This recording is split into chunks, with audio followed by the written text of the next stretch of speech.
ဒါတော့ကျွန်တော်တို့ခွေးစီကြောင်ကင်းမုံဝစ်ပြီးပြန်သွားတော့ကျွန်တော်နောက်ကနေလိုက်နေတာပဲဖြစ်ပါတယ်နောက်ကနေ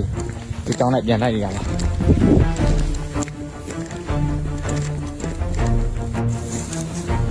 အချက်ညောင်းတော့ဝိကခုဒီအထက်ပြအထက်ပြဝိသွားလိလုံးငါးချီမလားငါးချီမလားလုံးငါးချီမလားငါးချီကိုလာယူလားဟာငါကျုပ်ဝဲတယ်ယူနောက်အစီလုံးတက်လာ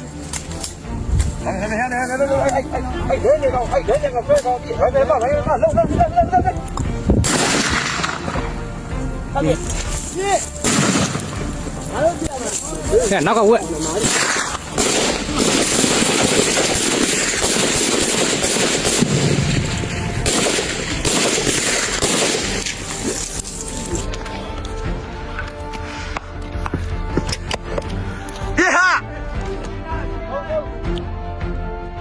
ဇက်ကလေးကြည်ပြတယ်နော်ဝင်းနေဟိုရှိနေရှိတို့အေးတော့ပြီအဲ့ဒီဝိုင်းတော့စောင်းဒူးလို့စောင်းပေါ်လာစောင်း